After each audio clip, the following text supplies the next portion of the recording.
उसमें दिए गए अवयवों का स्वयं से संबंध हो। ओके, अगर बराबर की बात करते हैं तो कोई भी राशि है ना, कोई भी संख्या हो वो स्वयं के बराबर होती है। तो यहां पर अगर बराबर की बात करें तो ये तो भाई क्या होगा, स्वतुल्य संबंध होगा। इसके समांतर है, ये इसके समांतर है, तो ये इसके समांतर होगी कि नहीं होगी, बिल्कुल होगी, है ना। तो ये भी क्या होगा, संक्रामक संबंध होगा। हेलो गाइज, आज की क्लास में आपका स्वागत है। आज हम पढ़ने जा रहे हैं संबंधों के प्रकार। सबसे पहले मैं आपको ये बता दूं कि ये संबंधों के प्रकार अपनी एनसीईआरटी में नहीं दे रखे। ओके, ये पॉइंट ऑफ व्यू, जैसे आप डिफेंस की तैयारी करो, जो एयरफोर्स नेवी वगैरह की तैयारी करो, या आईआईटी के लिए जाओ, या फिर अगर ना भी जाओ, इनमें से किसी की भी तैयारी ना करो और आप आईआईटी वगैरह के लिए भी ना जाओ, तो बीएससी में काम आने वाले हैं भाई, सीधी सी बात है, कहीं ना कहीं ये काम आएंगे। तो वैसे जान लेनी चाहिए आपको। तो आज हम पढ़ रहे हैं संबंधों के प्रकार। ओके, तो देखिए भाई, संबंधों के प्रकार में मुख्यतः एक ये देखा जाता है तुल्यता संबंध। अब तुल्यता संबंध, कोई भी संबंध तुल्यता संबंध कब होता है, इक्विवेलेंस रिलेशन कब होता है, जब वो स्वतुल्य हो, सममित हो और संक्रामक हो। कोई भी संबंध तुल्यता संबंध कहलाता है यदि वो संबंध स्वतुल्य संबंध हो, सममित संबंध और संक्रामक संबंध हो। Okay, equivalence relation when it is reflexive relation, symmetric relation and transitive relation. तो सबसे पहले तुल्यता संबंध के बारे में अपने को जानना नहीं है। तुल्यता संबंध इनसे परिभाषित होता है, अगर ये परिभाषित है तीनों तो वो तुल्यता संबंध होगा। तो हमें इनको जानना होगा, ठीक है। तुल्यता कोई अलग से नहीं है, हमें इनको जानना होगा। स्वतुल्य संबंध, सम्मित संबंध और संक्रामक संबंध, ये है संबंध के पार्ट। अगर कोई भी संबंध ये तीनों गुण दर्शाता है तो वो कैसा होगा, तुल्यता संबंध। ओके, तो मोटा मोटा हम जान लेते हैं, फिर इनके उदाहरण भी अलग से लिखेंगे। तो स्वतुल्य क्या होगा, सम्मित क्या होगा, संक्रामक क्या होगा। स्वतुल्य, देखो नाम से पता चल रहा है स्वतुल्य, और इंग्लिश पर जाएं तो रिफ्लेक्सिव। Okay, reflexive. तो स्वतुल्य क्या होगा भाई, स्वतुल्य, खुद के तुल्य। ओके, स्वतुल्य मतलब है कोई भी संबंध स्वतुल्य संबंध होगा यदि उसमें दिए गए अवयवों का स्वयं से संबंध हो। ओके, किससे संबंध हो, स्वयं से संबंध हो। अब यहां पर मतलब ये नहीं है कि स्वयं से संबंध है तो किसी और से संबंध नहीं हो सकता, मतलब ये नहीं है। मतलब ये है कि स्वयं से संबंध है, बाकी चाहे किसी और से संबंध रखे या ना रखे, कोई मतलब ही नहीं है इसके। कोई इट डजंट मैटर कि वो दूसरों से संबंध रखता है या नहीं रखता, इसका स्वतुल्य से कोई मतलब ही नहीं है। हाँ, अगर इसमें ये कहते हैं कि वो केवल स्वयं और केवल स्वयं से, खुद से ही संबंध रखता है, बाकी किसी से संबंध नहीं रखता, तो वो कैसा होगा, तत्समक संबंध होगा। कैसा होगा, तत्समक संबंध होगा। उसको हम आइडेंटिटी रिलेशन कहते हैं, ठीक है। अब स्वतुल्य संबंध क्या होगा कि कोई भी अवयव स्वयं से संबंध रखता है, ठीक है। यहां पर ये नहीं कह रहे कि केवल स्वयं से संबंध रखता है, ये नहीं कह रहे हम ये कह रहे हैं कि स्वयं से संबंध रखता है। अब दूसरों से भी रख सकता है वो, ठीक है ना। स्वयं के अलावा वो दूसरों से रखे या ना रखे, कोई मैटर ही नहीं करता, इससे कोई मतलब ही नहीं है स्वतुल्य की परिभाषा का। ओके, तो कोई भी संबंध स्वतुल्य संबंध कहलाएगा यदि वो स्वयं से संबंधित हो, ठीक है। ये स्वतुल्य संबंध की बात आ गई। अभी इनके उदाहरण भी जानेंगे, पहले मोटा मोटा इनको जान लेते हैं। सम्मित संबंध क्या होगा, सिमेट्रिक, देखो नाम से पता चल रहा है, सिमेट्रिक, सम्मित, उसके जैसा। अगर मतलब यहां पर क्या है कि ए का जो संबंध बी से, ए का जो संबंध बी से, कोई भी दो अवयव है, किसी भी समुच्चय कैपिटल ए के कोई भी दो अवयव स्मॉल ए और स्मॉल बी मान लीजिए, ठीक है। तो जो संबंध ए का बी से है वही संबंध बी का ए से होना चाहिए, वही संबंध बी का ए से होना चाहिए, तो वो सम्मित संबंध होगा। ओके, एक हम संक्रामक संबंध की बात करते हैं। तो संक्रामक संबंध क्या होगा, देखिए बिल्कुल आसान से, ए का संबंध बी से और बी का संबंध सी से, ए का संबंध बी से, बी का संबंध सी से, तो वही संबंध ए का सी से, मैं रिपीट कर रहा हूं, जो संबंध ए का बी से है, बी का सी से है, तो वही संबंध ए का सी से है, सी का ए से नहीं है। मैं इसी बात पर जोर दे रहा हूं, ए का सी से, ए का बी से, बी का सी से, तो ए का सी से, तो वो संक्रामक संबंध होगा। ओके, ठीक। अब इनके उदाहरण भी जानेंगे। तो अब शुरू कर रहे हैं हम स्वतुल्य संबंध, बाकी सम्मित संबंध और संक्रामक संबंध के बारे में बाद में पढ़ेंगे। तो पहले सबसे पहले स्वतुल्य संबंध। ओके, अब शुरू कर रहे हैं हम पहला स्वतुल्य संबंध। देखिए, हमने अभी बात की थी कि किसी भी अवयव का कोई भी समुच्चय में दे रखा है, कैपिटल ए कैपिटल बी स्टेशर जो भी है ना, उनके प्रत्येक अवयव का स्वयं से संबंध हो, दूसरे से हो या न हो, हमें कोई मतलब नहीं है। तो स्वयं से संबंध होगा तो वो स्वतुल्य संबंध होगा, अन्यथा नहीं होगा। जैसे अब हम बात करें कि कोई भी रेखा की बात कर लें, है ना। एक तो ये बात करें कि जैसे एक कोई समांतर रेखा, ठीक है, समांतर रेखाओं के समुच्चय की बात करें तो वहां पर क्या है ना, कि ये एक कैसा होगा, स्वतुल्य संबंध होगा। स्वतुल्य संबंध क्यों होगा? क्योंकि कोई भी रेखा है ना खुद की समांतर होती है, कोई भी रेखा खुद की समांतर होती है। जबकि अगर लंबवत की बात करें तो कोई भी रेखा खुद के लंबवत नहीं होती है भाई। तो ये है ना, ये स्वतुल्य संबंध नहीं होगा। जबकि समांतर वाला है ना, वो स्वतुल्य संबंध होगा। तो समांतर रेखाओं के समुच्चय की अगर बात करें तो वो स्वतुल्य संबंध होगा। जबकि अगर लंबवत रेखाओं के समुच्चय की बात करें तो वो स्वतुल्य संबंध नहीं होगा, क्योंकि लंबवत के लिए भाई दो रेखाओं का होना जरूरी है। कोई भी रेखा खुद के लंबवत नहीं होती, है ना। जबकि कोई भी रेखा खुद की समांतर होती है तो वो तो स्वतुल्य होगा, लेकिन लंबवत वाला स्वतुल्य नहीं होगा, ठीक है। या फिर अगर त्रिभुजों में बात करें, सर्वांग सम की, है ना, या समरूप की करें, तो कोई भी त्रिभुज है ना खुद के तो सर्वांग सम होता है या खुद के समरूप होता है। तो ये क्या है, ये भी स्वतुल्य संबंध है।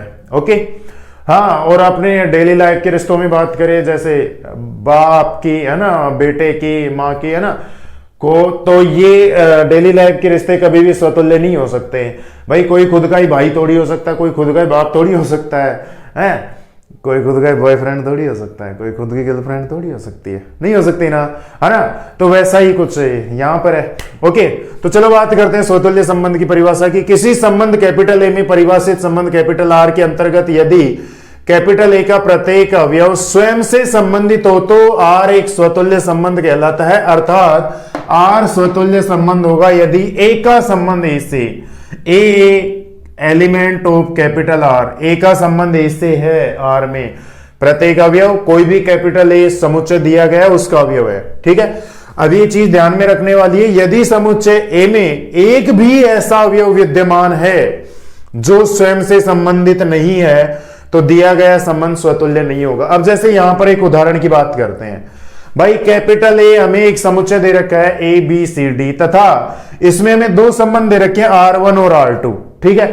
ओके, तो R1 में A B B, A B, A D, C C, C D, D D, ये कोई क्रमित युग्म दे रखे हैं हमें। और R2 में हमें दे रखे A B B, A D, C D, C C, है ना, ये कोई क्रमित युग्म दे रखे हैं। तो देखिए भाई, अब यहां R1 में अभी पहले हम बात कर रहे थे कि स्वयं से संबंध और दूसरे से हो भी सकता है और नहीं भी हो सकता, वो मैटर नहीं करता। तो यहां पर देखो, ए है, ए का संबंध ए से, बी है, इसमें बी का संबंध बी से है, सी है तो सी का संबंध सी से ये रहा, ठीक है। डी है तो डी का संबंध डी से ये रहा। इसका मतलब R1 एक संबंध है, ठीक है। R1 एक संबंध है, वो बाद में लिख लेंगे, अभी यहां पर जान रहे हैं केवल, है ना।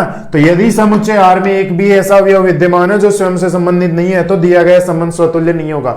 उसका उदाहरण ये देखिए, R2 हमने ले लिया A B B, A D, C D, C C. भाई यहां पर डी डी नहीं है, डी का संबंध डी से नहीं है, डी का संबंध डी से नहीं है, इस वजह से। अब ए का ए से है, बी का बी से है, सी का सी से है, वो कोई बात नहीं है। एक भी अवयव अगर ऐसा हो गया, दो हो गए, तीन हो गए, तो वो तो और भी बड़ी बात है, वहां तो कोई संभावना ही नहीं है। जब एक में ही नहीं है तो दो तीन में तो कोई संभावना नहीं है। तो कम से कम एक भी अवयव ऐसा है कि उसका स्वयं से संबंध नहीं है, तो भाई कोई चांस ही नहीं कि स्वतुल्य हो जाएगा। प्रत्येक अवयव का स्वयं से संबंध होना चाहिए, बाकी दूसरे से हो या न हो मैटर नहीं करता। यहां पर है तो भी संबंध होगा और दूसरे से नहीं होता तो भी संबंध होता। मतलब A B B, A B, A D, C C, C D, D D, तो A B B, C C, D D ये है तो स्वतुल्य होगा। उसके अलावा A B, A D, C D है तो भी स्वतुल्य होगा। और अगर ये नहीं रहते A B, A D, C D, बाकी ये रहते A B B, C C, D D, तो ये स्वतुल्य होता, चाहे ये नहीं रहते। क्लियर है चीज? तो इसकी हम बात कर रहे हैं, तो यहां पर डी डी नहीं है, तो मेरे भाई स्वतुल्य नहीं होगा। अब स्वतुल्य संबंध ए एलिमेंट ऑफ कैपिटल आर, परंतु इसका अर्थ यह नहीं है कि अवयव ए का संबंध ए के अतिरिक्त, स्वतुल्य संबंध में क्या होता है कि ए का संबंध ए से होता है, लेकिन इसका अर्थ यह नहीं है कि ए का संबंध ए के अतिरिक्त दूसरे से न हो, वो हमने देख ही लिया। अर्थात ए का संबंध स्वयं से होने के साथ कैपिटल ए के अन्य अवयवों से भी हो सकता है, अर्थात ये हो गया। जबकि तत्समक संबंध में हम पहले ही बात कर रहे थे, अगर खुद से, केवल खुद से होता है, दूसरे से नहीं होता है, तो वो तत्समक संबंध होगा। तो तत्समक संबंध में ए का संबंध ए तथा केवल ए से होता है ना, उसके अलावा किसी से नहीं होता।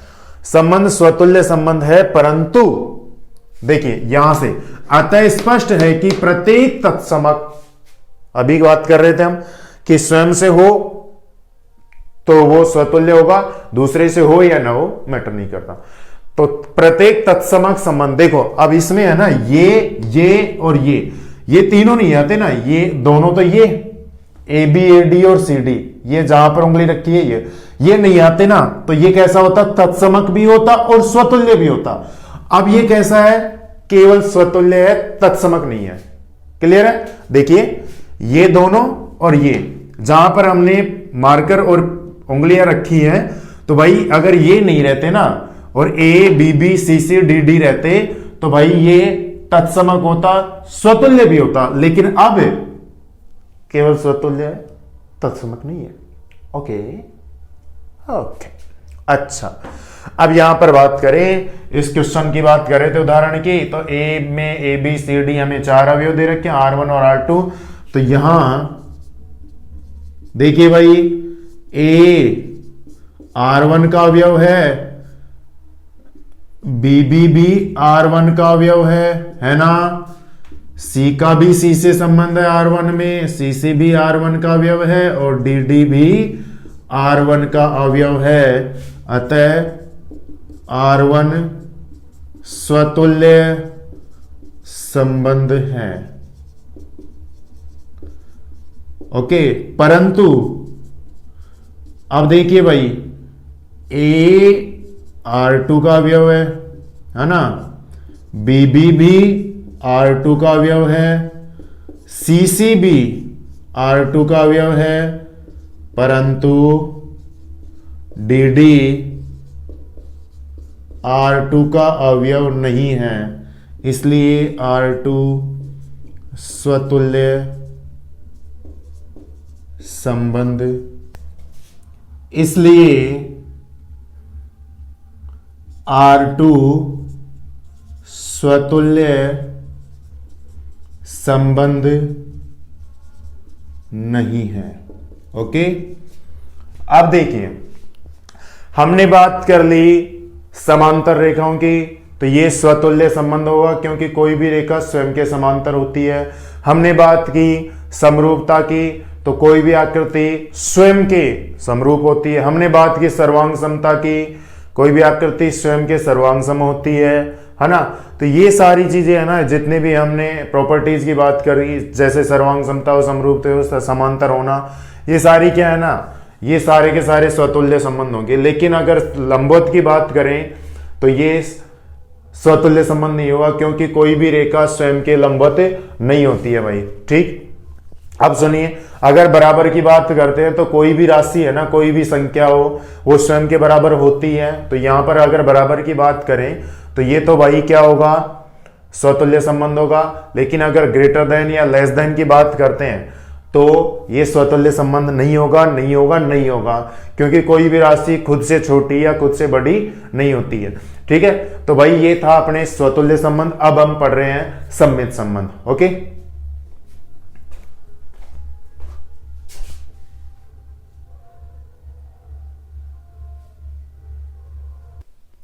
तो अब सममित संबंध देखिए, हमने स्वतुल्य संबंध देख लिया। स्वतुल्य संबंध में क्या पढ़ा हमने कि ए का संबंध ए से, बी का संबंध बी के, खुद का संबंध खुद से ही हो। ओके, अब सममित संबंध में क्या होगा, सममित देखो जितना इधर उतना इधर, है ना, जितना रिश्ता ए निभाता है उतना ही रिश्ता उसको निभाना पड़ेगा। मतलब जो संबंध ए का बी से है ना, वही संबंध बी का ए से होना चाहिए। तो बिल्कुल आसान सी भाषा में हम समझ सकते हैं कि ये रिश्ता जैसे एक स्त्री पुरुष का वैसे नहीं हो सकता।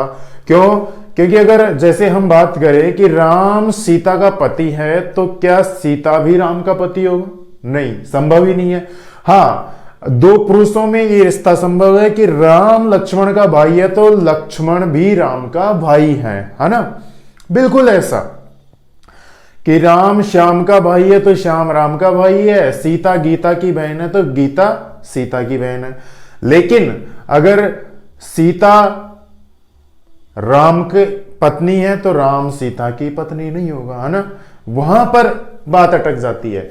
ठीक है, मेरा मतलब ये है कि यहां पर डेली लाइफ में हम आसानी से समझ सकते हैं, डेली लाइफ का एक एग्जांपल लेकर। ठीक है, तो सम्मित संबंध की अगर बात करें तो जो संबंध ए का बी से है वही संबंध बी का ए से होना चाहिए। कुल मिलाकर बात ये है, जैसे हम मैथमेटिकल बात करें तो जैसे दो रेखाओं की बात है कि ए कोई रेखा L1 L2 के समांतर है, तो सीधी सी बात है L2 भी L1 के समांतर होगी।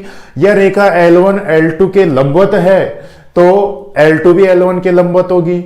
या फिर त्रिभुज, पहला वाला त्रिभुज दूसरे वाले त्रिभुज के सर्वांग सम है तो सीधी सी बात है दूसरा वाला भी पहले के सर्वांग सम होंगे। या समरूपता का भी ऐसा ही है कि पहला वाला delta triangle first triangle second के अगर सर्वांग समरूप है तो ट्राइंगल सेकंड भी ट्राइंगल फर्स्ट के समरूप होगा, है ना? बिल्कुल वो बात है। ओके, तो देखिए सम्मित संबंध, अब थोड़ा सा परिभाषा पर पहुंचते हैं और उसको लिखते कैसे हैं वो भी जान लेते हैं। तो देखिए भाई, सम्मित संबंध किसी समुच्चय कैपिटल ए में परिभाषित किसी संबंध कैपिटल आर के अंतर्गत यदि अवयव ए का संबंध बी से होने पर बी का भी वही संबंध, यहां पर इसीलिए हम एग्जांपल दे रहे थे कि भाई बहन का नहीं हो सकता, है ना? कि कोई भी जैसे एक लड़का और एक लड़की, एक लड़का एक लड़की का अगर भाई है तो क्या वो लड़की उस लड़के की भाई होगी? नहीं, यहां पर रिश्ता क्या है? भाई का, है ना? तो वो लड़की तो उस लड़के की बहन होगी ना।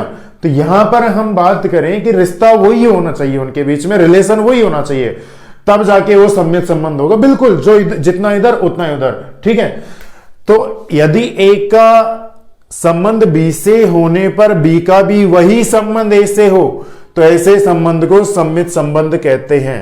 ओके, अर्थात संबंध आर सम्मित होगा यदि ए बी आर का अवयव है तो बी ए भी आर में होना चाहिए। ए का जो संबंध बी से है वो संबंध बी का ए से होना चाहिए। क्रमित युग्मों की अगर बात करें तो अगर उसमें कोई क्रमित युग्म ए भी दे रखा है तो ये तय है कि बी ए भी उसमें होना ही चाहिए। ठीक है, तो वो सम्मित होगा, अन्यथा किसी भी हालत में कोई भी शक्ल सूरत में सम्मित नहीं होगा। ओके, सम्मित अब देखिए वही बात यहां पर लिखी हुई है, समुच्चय ए में परिभाषित संबंध कैपिटल आर सम्मित नहीं होगा यदि ए में कम से कम दो अवयव ए और बी ऐसे हों कि ए बी तो आर में है, ए बी तो आर में है परंतु बी ए आर में नहीं है। ठीक है, अब सुनो बात यहां पर कि हो सकता है जैसे हमने स्वतुल्य में एग्जाम्पल लिया ABCD का ना, A B B C C D D और भी कुछ थे, तो हो सकता है उसमें ए ना हो बी बी ना हो, उससे भी कोई मतलब नहीं है। और ये भी दे दे कि ए का बी से दे दिया और ए का सी से दे दिया और फिर बी का ए से दे दिया और सी का ए से दे दिया। ठीक है, मतलब ए का बी से दिया तो बी का ए से भी दे दिया, ए का सी से दिया तो सी का ए से भी दे दिया, लेकिन हो सकता है ए का डी से नहीं दे, नहीं। ठीक है, तो जरूरी नहीं है कि सम्मित नहीं होगा, है ना? ए का डी से नहीं दे कोई मतलब नहीं है, लेकिन अगर उसने दे दिया तो डी का ए से देना होगा, यहां पर ये बात है। मतलब ए का बी से अगर दे दिया तो बी का ए से देना होगा। ठीक, ए का सी से दे दिया तो सी का ए से देना होगा। ठीक है, मान लो चार ही अवयव अपने पास, ठीक है, चार क्रमित युग्म है, A B B A C C A. Okay, लेकिन ए डी और डी ए नहीं है तो भी ये क्या होगा? सम्मित होगा, क्योंकि ए का बी से है तो बी का ए से दे रखा है, ए का सी से है तो सी का ए से दे रखा है। अब जरूरी नहीं कि ए का डी से, वैसे तो बी का डी से बी का सी से, वो भी तो नहीं है, नहीं है तो नहीं है, है ना? लेकिन ये बात है कि ए का बी से दे दिया तो बी का ए से देना ही पड़ेगा, ए का सी से दे दिया तो सी का ए से देना ही पड़ेगा। तीन ही क्रमित युग्म मान लो ए बी बी ए सी, तो सम्मित नहीं होगा क्योंकि सी ए होना चाहिए यहां पर। ठीक है, अब देखिए एग्जांपल की बात करें, समुच्चय capital A B C D में दे रखा है, में दो संबंध R1 तथा R2 निम्न प्रकार परिभाषित है। दो उदाहरण ले लिए इसमें से, ये समुच्चय में से दो रिलेशन ले लिए हमने। अब देखिए कौन सा तो हमारे सामने सम्मित संबंध होगा और कौन सा नहीं होगा। तो देखिए भाई सम्मित संबंध के ए बी है, तो देखिए छांटते जाइए ए बी। अब हमें यहां पर ए बी दे दिया तो हमारी नजर होनी चाहिए बी ए पर, है ना। समझ में आ रही बात, समझ रहे हो कि शादी ब्याहों में कई बार होता है ना कि हमारी जिस पर नजर है, तो समझ रहे हो ना। हाँ, तो ए बी है तो हमारी नजर किस पर होनी चाहिए, जिस पर, है ना। हमारी टिक हटती नहीं है वहां से, हम हाँ उधर, है ना। तो बस उस नजर को हटने मत दो, नहीं तो काम नहीं बन पाएगा, है ना।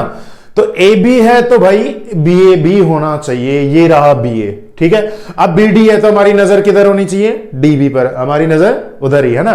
बी डी है तो डी बी पर, ये रहा डी बी। बी सी है तो सी बी है, ठीक है। ओके, तो भाई ये यहां पर ये R1 सम्मित संबंध होगा, ठीक है। अब भाई साहब बात यह है कि जरूरी नहीं कि ए का बी से है, तो भाई देखो ए का डी से नहीं दे रखा, नहीं दे रखा तो नहीं दे रखा, उसमें क्या है, कौन सी बड़ी बात है। हाँ, लेकिन अगर ए का डी से दे देता तो डी का ए से देना जरूरी होता। जो नहीं दिया है ना उसको छोड़ो, जो दे दिया ना उसका देखना है अपने को, तो ठीक है ना। दो का ही तो देखना है यार। ट्राइंगल बनाओगे क्या, लविंग ट्राइंगल, दो में रहने दो भाई, रिश्ता बिगड़ता है तीन में पहुंचोगे तो, है ना। दो में हमें जोड़ी देखनी है बस, इसका उससे तो उसका इससे। ओके, अब R2 की बात करते हैं, ठीक है। तो R2 में देखिए AC है तो CA देखना है, कहां हो तुम, कहां हो तुम। AC AC CA CA CA, ये रहा भैया CA। ओके ओके, चलो आगे AD है तो DA DA भाई मिल जा, कहां गया पर्दे। ओ भाई DA DA DA नहीं है भाई, और बाकी अब देखने की जरूरत ही नहीं है, देखने की जरूरत ही नहीं है, क्योंकि AD नहीं है, AD है DA नहीं है। बाकियों को चाहे जोड़िए मिले या ना मिले, यहां पर काम खत्म। R2 सम्मित नहीं है क्योंकि AD R2 का अवयव है, परंतु DA not element of R2, DA R2 में नहीं है, बस खत्म। इसकी हमने पहले बात कर ली थी। त्रिभुजों के समुच्चय कैपिटल ए में सर्वांग सम, ये भाई सर्वांग सम का चिन्ह। भाई सर्वांग सम का मतलब क्या होता है, पहले तो बताओ। सर्वांग सम का मतलब होता है कि एक आकृति दूसरे के ऊपर संपाती हो जाए, मतलब पूरी तरह कवर कर ले उसको। ये इस पर ऐसे रखें और इसको इस पर, दोनों आकृतियां परस्पर एक दूसरे को कवर कर ले, वो सर्वांग सम होती है। अब त्रिभुज फर्स्ट त्रिभुज सेकंड के अगर सर्वांग सम है, उसको पूरी तरह कवर कर लेता है, तो भाई साहब वो भी तो उसको पूरी तरह कवर करेगा, है ना। सर्वांग सम की शर्त ये होती है, ठीक है। मतलब संपाती एक दूसरे के ऊपर बिल्कुल ऐसे कैसे कवर कर ले, वो उसको ना दिखने दे और वो उसको ना दिखने दे। तो ये है ना, अगर ये इसके सर्वांग सम है तो ये इसके सर्वांग सम होगा। ऐसा समरूप में भी होता है, ठीक है। समरूप का मतलब ये नहीं है कि संपाती हो एक दूसरे को ओवरलैप कर दे, ढक ले, ऐसा कुछ भी नहीं होता वहां पर तो ये है कि समान भुजाओं का अनुपात और संगत कोण बराबर हो, है ना। मतलब जैसे कि हम दो वृत्तों की बात करें, अब उनकी त्रिज्याएं चाहे कितनी भी दे रखी हो, एक की मान लो 1 इकाई दे रखी है, एक की 10 इकाई दे रखी है, तो भाई है तो समरूप, सर्वांग सम नहीं है, समरूप है। मतलब समान रूप, एक जैसे दिखते हैं। सारे वर्ग हो गए, सारे वृत्त हो गए, है ना, या सारे क्या समबाहु त्रिभुज हो गए, है ना। ये सारे के सारे क्या है, समरूप होते हैं, ठीक है। तो सीधी सी बात है, यहां पर दो सर्वांग सम आकृतियां समरूप होती हैं, लेकिन समरूप सर्वांग सम हो ऐसा जरूरी नहीं है। ओके, चलो ये तो बात कहीं और पहुंच गई। हम बात कर रहे थे इनकी सम्मित संबंध की। हाँ, तीसरा एग्जांपल और देख लीजिए। किसी समतल में स्थित सरल रेखाओं के समुच्चय कैपिटल ए में एक्स वाई के लंबवत, हम पहले भी बात कर रहे थे कि अगर देखिए भाई ये L1 और ये L2, तो ये भाई साहब देखिए L1 इसको माना हमने, L2 इसको मान रहे, इस मार्कर को। भाई साहब ये L1 L2 के लंबवत है, तो L2 भी तो L1 के लंबवत हुई कि नहीं। देखिए इन दोनों के बीच में ये वाला एंगल कितना है, 90 डिग्री का है ना, ये है ना, ये 90 डिग्री है। तो भाई साहब 90 डिग्री का मतलब ही क्या होता है, लंबवत। तो ये वाली है ना, ये L1 L2 की लंबवत है, तो L2 भी तो L1 की लंबवत होगी, है ना। तो ये क्या है, सर्वांग सममित का होगा। अब देखिए यहां पर हमने दूसरा एग्जांपल नहीं लिखा, एक उसका समांतर का। तो भाई साहब अगर ये देखिए, ये दो रेखाएं, अगर ये इसके समांतर है तो भाई साहब ये भी तो इसके समांतर होगी ना। तो समांतर रेखाओं का अगर गुणधर्म की बात करें, इनके समुच्चय की बात करें, तो L1 अगर L2 के समांतर है तो L2 भी L1 के समांतर होगी। तो ये भी भाई साहब सममित संबंध होता है। ओके, तो ये था अपना सममित संबंध। अब हम पढ़ रहे हैं संक्रामक संबंध। ओके,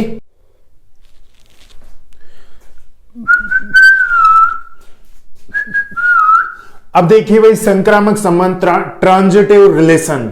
ओके, संक्रामक संबंध क्या होता है, बात यह है कि ए का जो संबंध बी से है, बी का संबंध सी से है। ये हमें क्वेश्चन में दिए होंगे, हमें अपनी तरफ से कुछ नहीं सोचना। ए का संबंध बी से और बी का संबंध सी से, ये हमें मिलेंगे। ओके, तो वो ही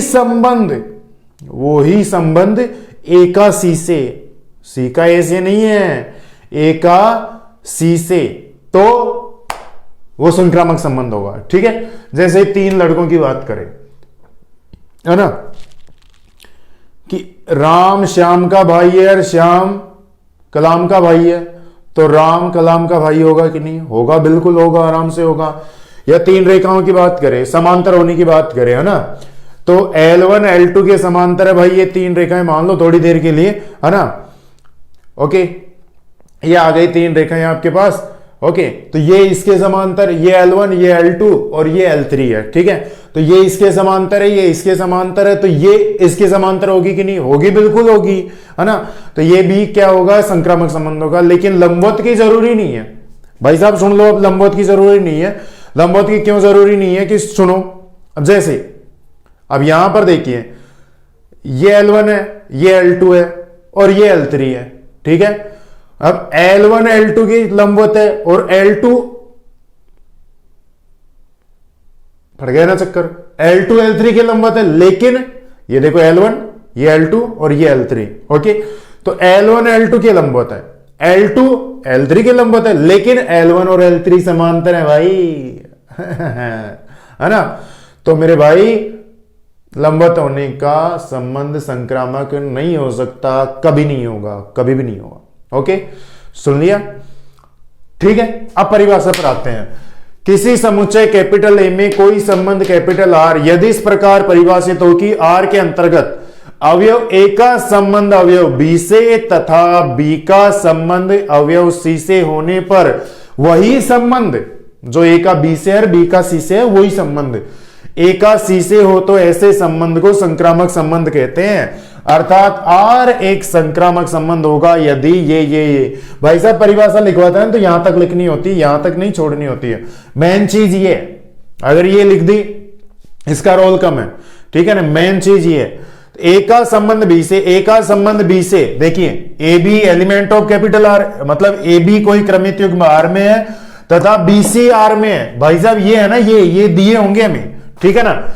हमें ये ऐसा नहीं है कि इसको लेकर ही चल देना, ये और ये दोनों दिए होंगे। ए का संबंध बी से और बी का संबंध सी से। ए बी अगर क्रमित युग्म आर में है और क्रमित युग्म बी सी भी आर में है और क्रमित युग्म ए सी भी आर में है, तो ए का संबंध बी से, बी का संबंध सी से, तो वही संबंध ए का सी से हो गया। तो भाई साहब ये संक्रामक संबंध होगा। ओके, और वही बात उनकी तरह, अगर 3 अवयव इस प्रकार हैं कि ए का बी से है, बी का सी से है और लेकिन ए का सी से नहीं है, तो वो संक्रामक संबंध नहीं होगा। अब सुनो, ए का बी से है और बी का सी से ही नहीं है, ठीक है ना, तो आप संक्रामक की तरफ जाना ही नहीं है। ओके, संक्रामक के लिए सोचना ही नहीं है। वो किस में सोचना है हमें, सम्मित में।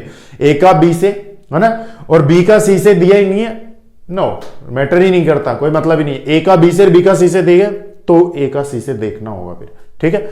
अब देखिए उदाहरण पर आ जाइए। समुच्चय ए हमें दे रखा है, ए बी सी डी में कोई संबंध आर हमें दे रखा है, A B A C A D B D B C. अब ये देखिए, इसको चेक करना है कि ये क्या होगा, संक्रामक होगा या नहीं होगा। ओके, तो देखिए भाई, कई बार क्या है ना, एक पूरा संबंध देकर उसमें हमें स्वतुल्य भी पूछ लेता है और सम्मित भी पूछ लेता है, संक्रामक भी पूछ लेता है। ठीक है, अभी तो हम संक्रामक की बात कर रहे हैं, तो अगर वो तीनों होता है तो तुल्यता है ना, बात करेंगे उसके। तो अभी देखिए संक्रामक की, ए का बी से है, ठीक है, अब ए का बी से है और बी का डी से है, ए का बी से, बी का डी से, तो ए का डी से है कि नहीं वो देखना हमें। ठीक है, ए का बी से, बी का डी से, तो ए का डी से, देखिए ए का बी से, बी का डी से, तो ए का डी से, डी का ए से नहीं, ए का डी से, ये रहा। ठीक है, अच्छा और देख लीजिए, और भी देखना है। अभी ए का बी से है, बी का सी से है, तो ए का सी से है। ओके, एक संक्रामक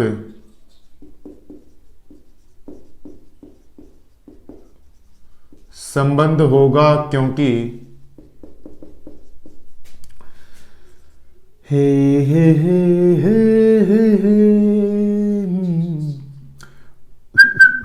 ए बी एलिमेंट ऑफ आर तथा B D element of R implies that AD भी एलिमेंट ऑफ आर। ओके, एवं AC एलिमेंट ऑफ आर और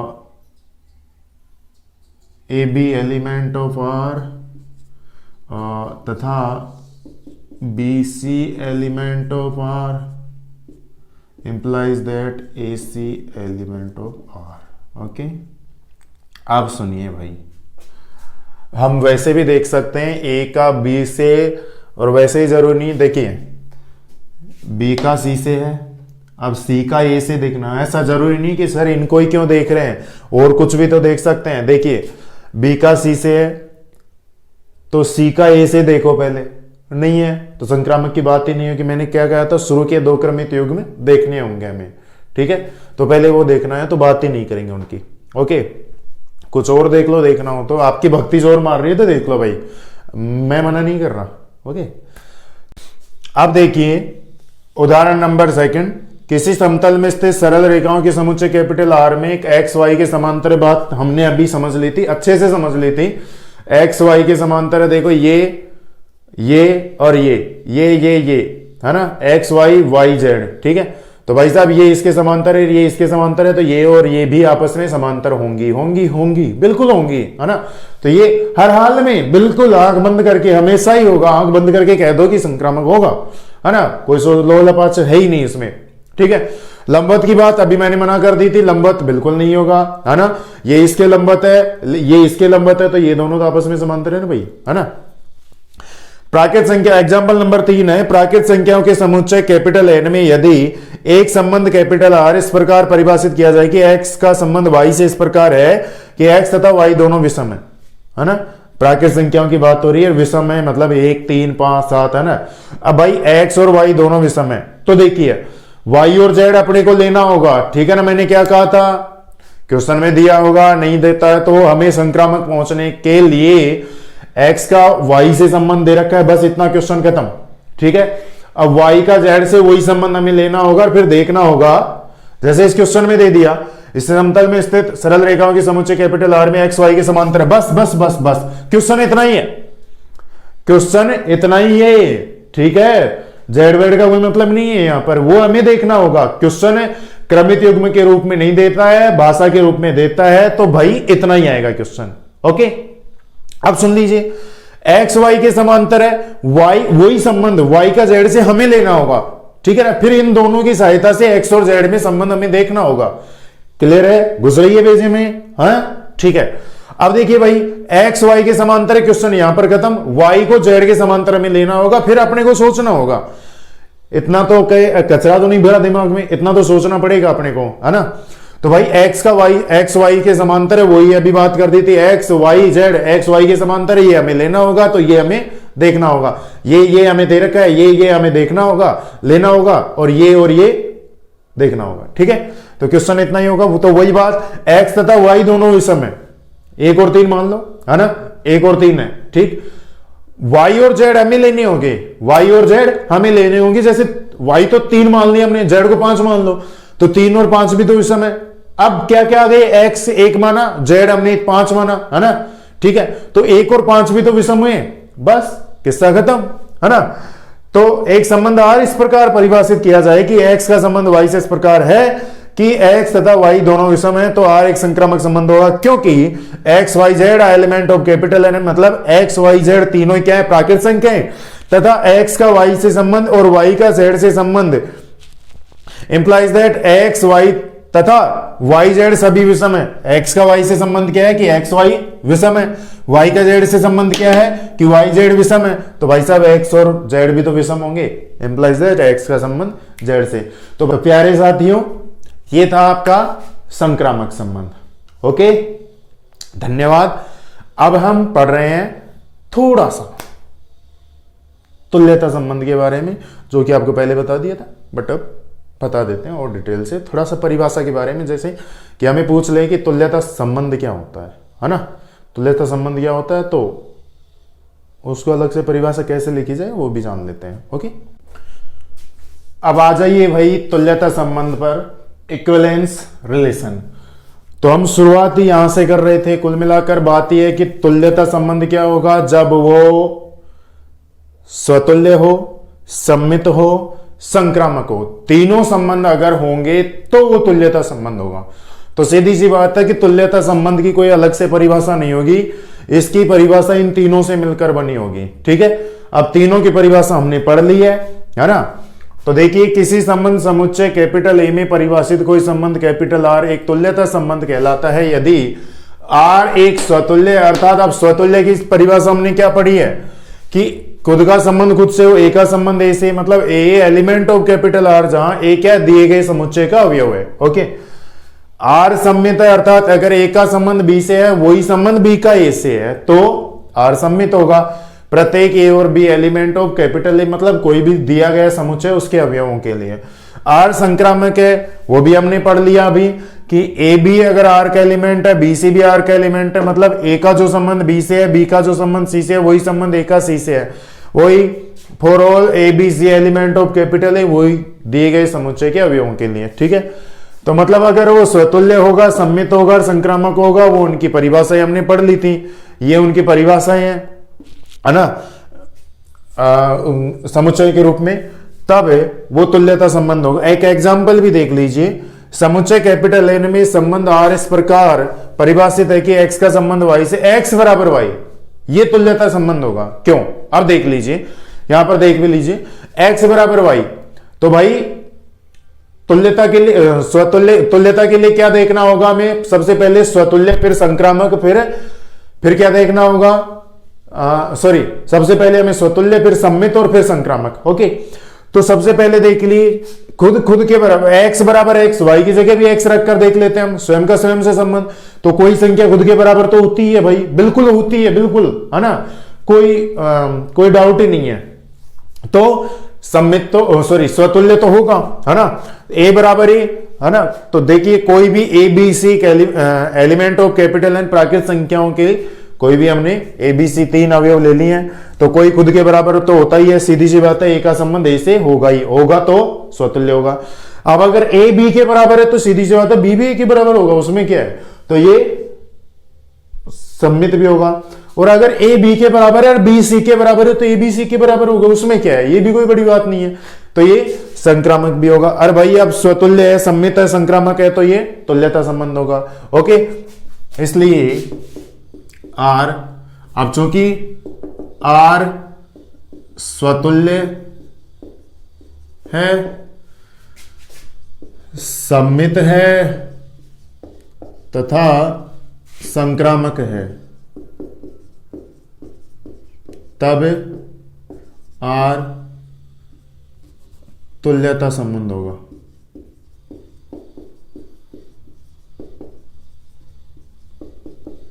ओके, तो ये था भाई तुल्यता संबंध।